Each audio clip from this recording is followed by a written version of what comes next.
আমার সোনার বাংলা, আমি তোমায় ভালোবাসি।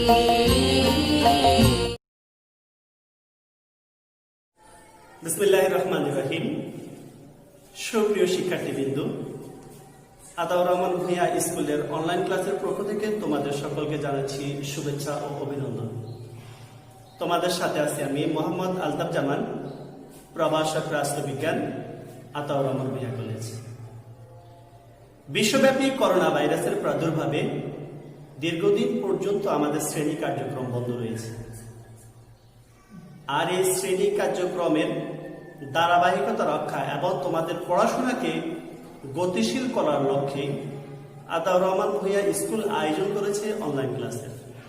আশা করি তোমরা সকলেই আমাদের এই অনলাইন ক্লাসে যুক্ত থেকে তোমাদের পড়াশোনাকে চালিয়ে যাবে। আজকে আমি তোমাদের সাথে যে বিষয়টি নিয়ে আলোচনা করব সেটি হচ্ছে অষ্টম শ্রেণীর বাংলাদেশ ও বিশ্ব পরিচয় বিষয়ের 10ম অধ্যায় থেকে সামাজিক সমস্যাবলী নিয়ে। আমরা সকলেই জানি প্রত্যেকটি দেশের সমাজস্থ কিছু সমস্যা রয়েছে। এই সমস্যাগুলো একটি দেশ, একটি জাতির জন্য অত্যন্ত ক্ষতিকর, এক পর্যায়ে এটি অনেক ভয়ঙ্কর রূপ ধারণ করে। আর এই সামাজিক সমস্যাগুলো সমাজে যদি বিরাজমান থাকে তাহলে একটি জাতি, একটি সমাজ, একটি দেশ আন্তর্জাতিক পরিসরে এর বিরূপ প্রতিক্রিয়া সৃষ্টি হয়। আজকে আমরা আমাদের এই আলোচনা থেকে আমরা জানার চেষ্টা করব মূলত সামাজিক সমস্যাটা কি, আর এই সামাজিক সমস্যাগুলো কেন ঘটে, কোন কোন কারণে সামাজিক সমস্যাগুলো সংঘটিত হয়, আর এর প্রভাবে কি ধরনের প্রভাব সমাজের মধ্যে পড়ে, আর এই সমস্ত সমস্যাগুলো কিভাবে সমাধান করা যায়, এখান থেকে কিভাবে বের হয়ে আসা যায়, এই সমস্যাগুলো থেকে কিভাবে উত্তরণ হওয়া যায়, সেই বিষয়গুলো নিয়ে আজকে মূলত আমরা আলোচনা করব। তো সর্বপ্রথম আমি যে বিষয়টি নিয়ে তোমাদের সাথে কথা বলবো সেটি হচ্ছে বাংলাদেশের সামাজিক সমস্যা। সামাজিক সমস্যা হলো সমাজে বিরাজিত একটি অবস্থা যা জনগণের উপর ক্ষতিকর প্রভাব বিস্তার করে এবং এই অবস্থা থেকে পরিত্রাণের জন্য কিছু সংখ্যক ব্যক্তিবর্গ সম্মিলিতভাবে প্রচেষ্টা চালায়। আর বাংলাদেশে যে সামাজিক সমস্যা রয়েছে তার মধ্যে অন্যতম প্রধান দুইটি সমস্যা হলো, একটি হচ্ছে কিশোর অপরাধ আর অন্যটি হচ্ছে মাদকাসক্তি। আজকের এই দুইটি অপরাধ থেকে যেই অপরাধ নিয়ে আমরা আলোচনা করবো সেটি হচ্ছে আমাদের কিশোর অপরাধ। প্রথমে আমরা জানবো কিশোর অপরাধ কি। কিশোর অপরাধ হচ্ছে একটি শিশু অপ্রাপ্ত বয়সকে যে সমস্ত অপরাধগুলো করে থাকে সেটিকে আমরা কিশোর অপরাধ বলে থাকি। এখন আমরা যদি কিশোর অপরাধকে বাংলাদেশ প্রেক্ষাপটে এটাকে চিহ্নিত করতে চাই, এক এক দেশে এক এক বয়সকে তারা কিশোর অপরাধ হিসেবে সংজ্ঞায়িত করেছেন। বাংলাদেশ, ভারত, নেপালের মতো দেশগুলোতে কোনো শিশু অর্থাৎ 6 বছর বয়স থেকে যদি 16 বছর বয়স পর্যন্ত, আমি আবার বলছি 6 থেকে 16, এই বয়সের মধ্যে যদি কোনো ধরনের অপরাধে সংযুক্ত হয়, অপরাধে জড়ায়, সেটিকে বাংলাদেশের প্রেক্ষাপটে কিশোর অপরাধ বলা হয়। এইটির বাহিরে শ্রীলঙ্কা কিংবা থাইল্যান্ডের মতো দেশগুলোতে সেখানে তারা 7 থেকে 16 বছরকে কিশোর অপরাধের বয়স হিসেবে তারা সেখানে চিহ্নিত করেছে। আবার উন্নত বিশ্বে যদি আমরা একটু খেয়াল করি তাহলে আমরা জাপানে দেখব সেখানে তারা 14 থেকে 20 বছর অর্থাৎ এই 6 বছরের মধ্যে যদি কোনো শিশু কোনো ধরনের অপরাধ করে থাকে তারা সেটিকে কিশোর অপরাধ হিসেবে তারা চিহ্নিত করেছেন। আর এই সমস্ত কিশোর অপরাধগুলো কারণ কি, কিশোর অপরাধের কারণ কি, আমরা সেই কারণগুলোতে যদি আমরা ব্যাখ্যা করার চেষ্টা করি তাহলে আমরা যে বিষয়টি দেখব সেটি হচ্ছে বিশ্বের মধ্যে কিশোর অপরাধ সংঘটিত হওয়ার প্রথম এবং প্রধান যে কারণটি সেটি হচ্ছে পিতা মাতার অবহেলা কিংবা অবজ্ঞা কিংবা সচেতনতার যে অভাবটি, সেটি হচ্ছে কিশোর অপরাধের সর্বপ্রথম এবং প্রধান কারণ হিসেবে আমি উল্লেখ করতে চাই। আমরা আমাদের সমাজের মধ্যে আমরা দেখতে পাই যে পিতা মাতা বিভিন্ন কাজে কর্মে ব্যস্ত থাকেন, কিংবা অফিস আদালতে অথবা অন্য কোনো বিষয় নিয়ে তারা ব্যস্ত থাকেন। তারা তাদের সন্তানদেরকে যথেষ্ট পরিমাণে যে সময়টুকু দেওয়া দরকার সেই সময়টুকু কিন্তু তারা দেয় না। সন্তানের যে যত্ন নেওয়া দরকার, তাদেরকে যেভাবে মনিটরিং করা দরকার, অবজারভেশনে রাখা দরকার, তাদের আচার আচরণ, তাদের চলাফেরা, উঠা বসা, তাদের যে সঙ্গী সাথী কে বা কারা, এ সমস্ত বিষয়গুলো নিয়ে যতটা সচেতন থাকা দরকার একজন অভিভাবক হিসাবে, সেই সচেতনতার জায়গা থেকে মা বাবারা কিন্তু থাকে না। ফলশ্রুতিতে এই সন্তানগুলো বিভিন্ন সময় কখনো কোনো বন্ধু বান্ধবের আড্ডায়, কখনো বা কোনো পরিবেশের কারণে তারা বিভিন্ন অপরাধ জগতে জড়িয়ে পড়ে। সেজন্য প্রত্যেক মা বাবারই উচিত তার সন্তান সম্পর্কে অত্যন্ত সচেতন হওয়া। আসলে তার সন্তান কি করে, কোথায় যায়, কোথায় আড্ডা দেয়, এ সমস্ত বিষয়গুলো নিয়ে মা বাবাকে সচেতন হতে হবে। 2 নম্বর কারণ হিসেবে আমরা কিশোর অপরাধ যে কারণে সংঘটিত হয় সেটি হচ্ছে অকাল বয়স, অপ্রাপ্ত বয়সে কিংবা ছোট বয়সে মা বাবার মৃত্যু কিংবা বিবাহ বিচ্ছেদ। আমাদের সমাজের মধ্যে অনেক সময় দেখা যায় যে অকাল বয়সে মা বাবা হারিয়ে ফেলে, কিংবা মা বাবার মধ্যে অন্তঃদ্বন্দ্বের ফলে বিবাহ বিচ্ছেদের মতো ঘটনা আমাদের সমাজের মধ্যে ঘটে থাকে।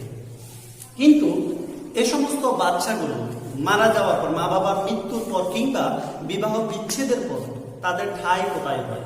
তাদের ঠাঁই হয় হয়তো কোনো আত্মীয় স্বজনের কাছে, কিংবা তারা এই ছোট বয়স থেকে প্রতিকূল পরিবেশের সাথে সংগ্রাম করে তাদেরকে বাঁচতে হয়। এই যে তাদের একাকিত্ব, অভিভাবকহীন তাদের যে জীবনটা, সেই জীবনটা তারা অতিক্রম করতে অনেক সময় তারা ব্যর্থ হয়। তারা কখনো কোনো খারাপ পরিবেশে কিংবা কোনো খারাপ আড্ডায় পড়ে তাদের জীবনটা তারা অপরাধ জগতের সাথে সম্পৃক্ত করে। এই কারণেও অনেক ক্ষেত্রে আমরা দেখতে পাচ্ছি যে আমাদের সমাজের মধ্যে কিশোর অপরাধের মতো এই ধরনের একটা অপরাধ সংঘটিত হয়ে থাকে। 3 নম্বর কারণ হিসাবে আমি যেই কারণটি উল্লেখ করব সেটি হচ্ছে অতিরিক্ত শাসন। আমরা অনেক সময় মনে করি যে আমাদের ছেলে সন্তানকে যদি আমরা শাসন করি, হ্যাঁ আমরা শাসন করব, তবে অতিরিক্ত শাসন নয়, যে আমরা যত বেশি শাসন করব তত বেশি তারা হয়তো ভালো থাকবে। কিন্তু আমাদের এই ধারণাটি সম্পূর্ণ ভুল। কারণ অতি শাসনের ফলে অনেক সময় একটি শিশু, একটি সন্তান বিপদগামী হতে পারে। তাই আমি বলবো যে একজন সন্তান কিশোর অপরাধে সম্পৃক্ত হওয়ার পিছনে অন্যতম যেই কারণটি সেটি হচ্ছে অতিরিক্ত শাসন। তাহলে আমরা এই বিষয়ে আজ থেকে সচেতন থাকবো, আমরা অতিরিক্ত শাসন থেকে সন্তানদেরকে বিরত থাকবো। 4র্থতম যে কারণটি, অনেক সময় আমরা আমাদের ফ্যামিলিতে আমরা দেখতে পাই যে পারিবারিক কলহ কিংবা দাম্পত্য জটিলতা, মা বাবা অনেক সময় ঝগড়া করে ছোট শিশুর সামনে। এটি সম্পূর্ণরূপে নিষেধ। কারণ মা বাবা যদি ছেলে সন্তানের সামনে ঝগড়া করে কিংবা দাম্পত্য কলহ থাকে, এই ছোট ছোট শিশুগুলো কিন্তু তাদের মা বাবার আচার আচরণে কিন্তু প্রভাবিত হয়। তাদের মা বাবা থেকে সামাজিকীকরণ প্রক্রিয়ায় তারা কিন্তু ধীরে ধীরে বড় হয়। ফলশ্রুতিতে কি হয়, এই সন্তানগুলোর মেন্টালি যে সেটআপমেন্টটা সেটি কিন্তু ভালো হয় না। সেটি ওই তাদেরকে অপরাধের দিকে সবসময় ধাবিত করে। 5মে আমরা যেই কারণটি উল্লেখ করবো সেটি হচ্ছে আমাদের দেশের সংস্কৃতি, অপসংস্কৃতি। আমরা সংস্কৃতি বলবো না, কারণ সংস্কৃতি হচ্ছে মানুষের জীবন প্রণালী, সংস্কৃতির বাহিরে কেউ নয়। কিন্তু আমাদের দেশের যে অপসংস্কৃতি রয়েছে, এই অপসংস্কৃতির মাধ্যমে কিন্তু অনেক সময় আমাদের শিশুরা, আমাদের কিশোররা অপরাধ জগতে লিপ্ত হয়। কিরকম সেটা? আমাদের অনেক সময় বিভিন্ন সিনেমা, বিভিন্ন নাটকে এমন আপত্তিকর বিষয় প্রেজেন্টেশন করা হয়, এমন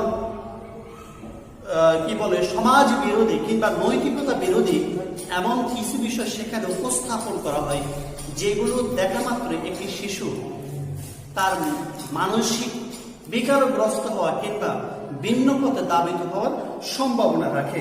সেজন্য আমাদেরকে সুস্থ সংস্কৃতির চর্চা করতে হবে।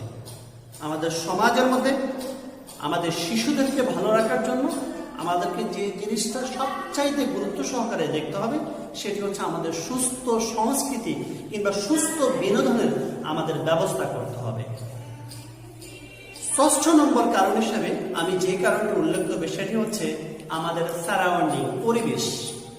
অনেক সময় আমাদের ছোট ছোট শিশুরা যারা বিভিন্ন বস্তিতে গড়ে ওঠে, বিভিন্ন বস্তিতেই তাদের বেড়ে ওঠা, এই বস্তিতে থেকে তারা একজন শিশুর মানসিক বিকাশের জন্য যেইটুকু তার দরকার একজন বস্তির শিশু কিন্তু সেইটুকু তারা পায় না। ফলশ্রুতিতে কি হয়, তারা তাদের যে সহপাঠী, খেলার সাথে তাদের যে বন্ধু বান্ধব রয়েছে তাদের আড্ডায় তারা আস্তে আস্তে অপরাধ জগতে দাবিত হয়। ফলশ্রুতিতে তারা কিশোর অপরাধের মতো বড় বড় ধরনের অপরাধ সংগঠিত করতেও তারা দ্বিধা করে না। এছাড়াও আমরা আরো যে বিষয়গুলো দেখতে পাই কিশোর অপরাধের জন্য, সেটি হচ্ছে শারীরিক বিকলাঙ্গ। অনেক ক্ষেত্রে একটি শিশু যখন শারীরিক বিকলাঙ্গ হয়ে থাকে, ওই বিকলাঙ্গর কারণে সে কিন্তু তার মানসিকভাবে সে স্বস্তি ফিল করে না। সে মনে করে যে আমি সমাজ থেকে অনেক পিছিয়ে আছি, আমাকে দিয়ে সমাজের মধ্যে কিছুই হবে না, সমাজ তাকে অনেক ক্ষেত্রে ছোট করে দেখে।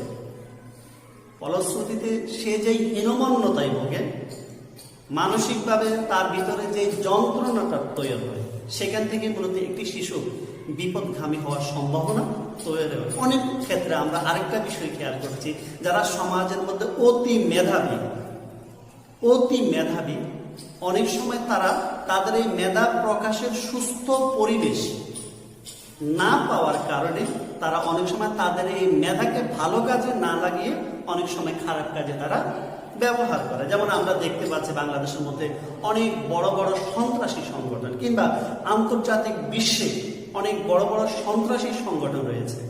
এই সন্ত্রাসী সংগঠনের যারা লিড দিচ্ছে, যারা নেতৃত্ব দিচ্ছে, তারা কিন্তু নিঃসন্দেহে আমরা বলতে পারি অনেক বড় বড় মেধার অধিকারী, কিন্তু তাদের মেধাগুলোকে তারা যথাযথ জায়গায় যথাযথভাবে ব্যবহার না করে তারা তাদের এই মেধাগুলোকে ভিন্ন খাতে তারা অপরাধমূলক কাজে তারা ব্যবহার করছে। তাহলে আমরা আজকের এই আলোচনা থেকে অনেক বিষয় আমরা জানতে পারলাম যে কিশোর অপরাধ কি কি কারণে সংঘটিত হয়। আমরা সেই বিষয়গুলো ইতিমধ্যে আমরা জানার চেষ্টা করেছি। তৃতীয়ত আমরা যে বিষয় নিয়ে আলোচনা করব, এই কিশোর অপরাধ যখন সংঘটিত হয়, কিশোর অপরাধ সংঘটিত হওয়ার ফলে সমাজের মধ্যে কি কি ধরনের প্রভাব পড়ে, আমরা সেই বিষয়টা এখন জানার চেষ্টা করব। একজন কিশোর যখন একটি অপরাধ জগতে জড়িয়ে যায় বা তার অপরাধ জগতে পদার্পণ ঘটে, তখন সে সমাজের মধ্যে যে ধরনের কলহ কিংবা যে ধরনের বিশৃঙ্খলা সৃষ্টি করে, সেগুলো হচ্ছে যেমন সে খুনের মতো একটি জঘন্যতম অপরাধ সে সংগঠিত করতে একটু কুণ্ঠবোধ সে করে না। দর্শনের মতো একটি অপরাধ সংগঠিত করতে সে একবারের জন্য চিন্তাও করে না। তারপরে সে চুরি, ডাকাতি, মাদকে আসক্ত কিংবা পকেটমার, বিনা টিকেটে রেল ভ্রমণ, স্কুল ফাঁকি দেওয়া, দোকানপাট, বাড়িঘর, যানবাহনের উপর হামলা করা, অগ্নিসংযোগ, নাশকতা সহ ইফটিজিং এর মতো ভয়ঙ্কর একটা কাজ এ সমস্ত শিশুরা করে থাকে। তাহলে আমরা এখান থেকে বুঝতে পারলাম যে একটি শিশু যখন কিশোর অপরাধের মতো একটি অপরাধে জড়িয়ে যায়, তখন সে আমাদের সমাজের মধ্যে বড় ধরনের একটি সমস্যা হিসাবে আবির্ভূত হয়। ফলশ্রুতিতে সে দর্শন, খুন, গুম, হত্যা, অগ্নিসংযোগ, ভাঙচুর, চুরি, ডাকাতি, স্কুল ফাঁকি দেওয়া, অশ্লীল ছবি, অসবল ছবি দেখা কিংবা মেয়েদের উত্ত্যক্ত করা ইত্যাদি ইত্যাদি কাজগুলো তার দ্বারা হতে পারে। এই কিশোর বয়সে তারা এগুলো করার চেষ্টা করে। তাহলে আমরা আমাদের সমাজের মধ্যে যে কিশোর অপরাধ, এই কিশোর অপরাধগুলোর প্রতিকারের উপায়, সেই বিষয় নিয়ে আমি একটি কথা বলবো। সেটি হচ্ছে প্রথম এবং প্রধান যে মাধ্যমটি কিশোর অপরাধকে দমন করা, সেটি হচ্ছে আমাদের পারিবারিক সচেতনতা বৃদ্ধি করা। প্রত্যেকটা পরিবারের মা এবং বাবা কিংবা বড় ভাই যারা রয়েছেন, তাদের প্রত্যেকের উচিত হচ্ছে তার ছোট ভাইটি কিংবা তার ছোট সন্তানটি কোথায় যাচ্ছে, কি করছে, কাদের সাথে মিশছে, এ সমস্ত বিষয়গুলোতে সচেতন নজরদারি বাড়ানো। তারা প্রতিনিয়তই কি করছে এই সমস্ত বিষয়গুলো তা অবজারভেশন করা, তাদেরকে মাঝে মাঝে তাদের সাথে রাতে একসাথে খেতে বসা, তাদের সম্পর্কে খোঁজ খবর নেওয়া, সারাদিন সে কি করেছে, তার কোথায় গিয়েছে, কার সাথে মিশেছে, এ সমস্ত বিষয়গুলো সম্পর্কে মাঝে মাঝে খোঁজ খবর নিতে হবে, খবরদারি করতে হবে।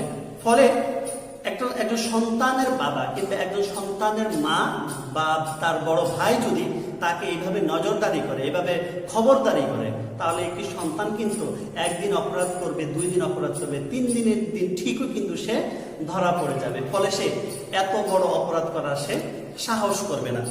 দ্বিতীয়ত আমরা যে বিষয়টি বলবো সেটি হচ্ছে আমাদের আর্থসামাজিক কর্মসূচি গ্রহণ করা। আমরা জানি আমাদের সমাজের মধ্যে যেই অপরাধগুলো তৈরি হয় বা যে অপরাধগুলো সৃষ্টি হয় তার মধ্যে একটি অন্যতম প্রধান কারণ হচ্ছে দারিদ্রতা। দারিদ্রতার ফলে মানুষ যেই কোনো অপকর্ম করার মতো সে সাহস করে, কারণ মানুষের পেটে যখন ক্ষুধা থাকে তখন সে কিন্তু এই চিন্তা করে না যে আসলে আমার কি হবে, সে তখন তার ক্ষুধা নিবারণের জন্য যে কোনো অপরাধ করতে কিন্তু সে চেষ্টা করবে, কারণ তার পেটে ক্ষুধা রয়েছে। সুতরাং এই কিশোর অপরাধ সহ যে কোনো অপরাধকে দমন করার অন্যতম একটি হাতিয়ার হচ্ছে আত্মকর্মসূচি।